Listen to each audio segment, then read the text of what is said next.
Okay, so let's say we want to do a hypothesis test, but we don't want to use the confidence interval. We want to use the p-value approach. So we'll determine the null and alternative. Now we're going to calculate that test statistic. There's going to be a new formula, and then we'll determine the p-value and compare. So two things can happen for a test statistic. The value of the difference in question is 0, and then we use this formula, or the value is not 0, and we use that formula. And there they both are for you to see. So again, once you've actually gotten your test statistic, just a reminder of how to calculate the p-value. So let's look at example 3. Research claims gender differences when it comes to online shopping. A survey revealed that 5,400 of 6,000 men said they regularly or occasionally make purchases online, compared with 8,600 of 10,000 women. At the 5% significance level, test whether the proportion of all men who make purchases is greater than the proportion of all women. So let's call men, just because they said it first, and women as the second one. And what they really want to know is, are men not greater in general, but purchasing more? So let's take a look here if we say that we are interested in P1 greater than P2. So let's look at our null and alternative. So we'll subtract over, we don't have equality, so we know that that's going to be our claim. And so it'll be P1 minus P2 is less than or equal to 0. And so here, basically, we need to know, what is this difference value? Is it 0 or is it not 0? Because if it's 0, we're going to use this formula. If it's not 0, we're going to use this one. And it is 0, so we're going to use this formula right here, and I'm just going to grab it and drop it right here. Oops. All right, so what do we need for this formula here? So we've got our men and our women, so let's grab those. So remember that this is 1 and 2. So for our men, we know that the first proportion is 5,400 over 6,000. So that value is 0.9.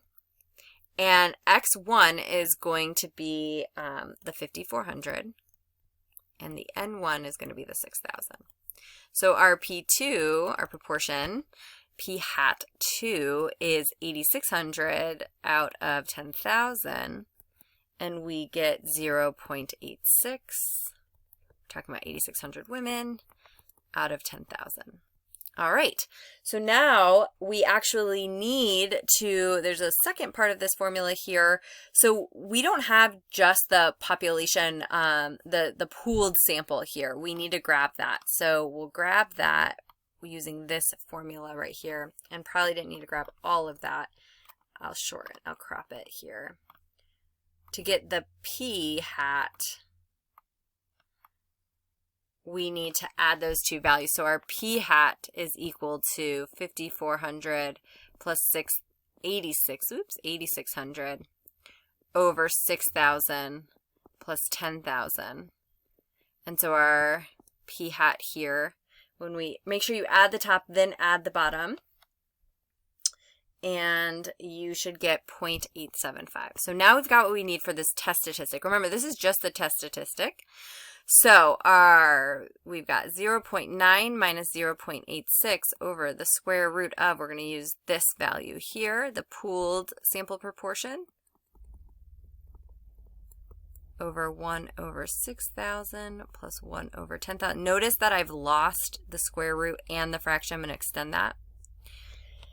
All right, so once we've calculated all that, we get 7.41. This is a huge z-score. Remember that, you know, when we go up to 3 standard deviations, we're already in the tail. So 7.41 is really far out there. And then let's go back to our alternative to check where we shade.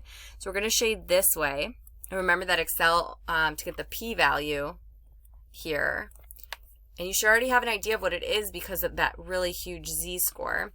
Remember, Excel gives us to the left, so we need to subtract it from 1. And just as we suspected, we get E negative 14, 0, 0, 0, 0, 0, 0, 0. So we're looking at a p, oops, sorry about that. Where do we go? P-value equal to 0. So let's see, at the 5% significance level, what can we say? Well, the P is less than 0, so if the P is lower, then null must go. So we're going to reject the null which means we can support the claim. There is sufficient evidence to support that the proportion of all men who make purchases online is greater than the proportion of women. And you can take a peek at that right there. And we'll do another example together. So while we expect relatively expensive wines to have more desirable characteristics, people are often confused in their assessment of the quality in a blind test. In a recent experiment at a local winery, the same wine is served to two groups of people but with different price information. In group 1, 60 people are told they're tasting $25 wine. In group 2, they're told it's $10 wine. The experiment is conducted to determine if the proportion of people who like the wine in the first group is more than 20 percentage points higher than the second group. So basically they want to know, okay, is group 1 more than 20% higher than group 2? That's what we're talking about here. So let's take a look at our null and alternative. So we want to know if the difference between these two groups is more than 0.20. This is our claim. And here, if it's, anything different, less than or equal to. So in this case, remember our first question is this value 0 or not? And when we look over here, it is not 0. So we're going to use this formula this time. So we're going to use this formula. What do we need here?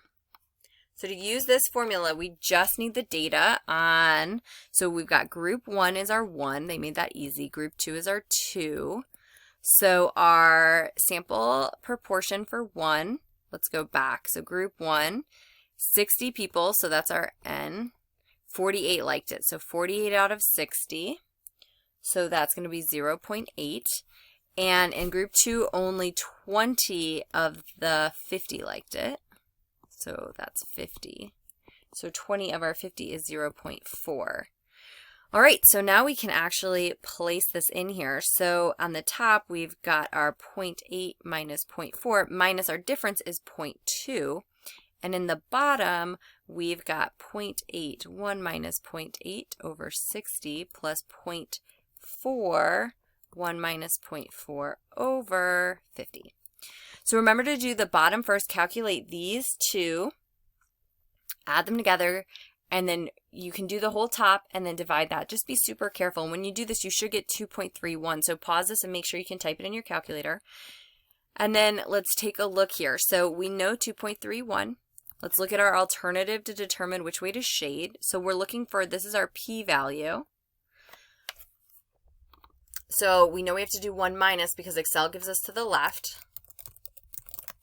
2.31011, and we get a p-value of 0.0104. And so what is our significance level? 5%. So how does our p compare to our significance? 0.0104 and 0.05. So they're the same, this is less than. So our p is low, so the null must go.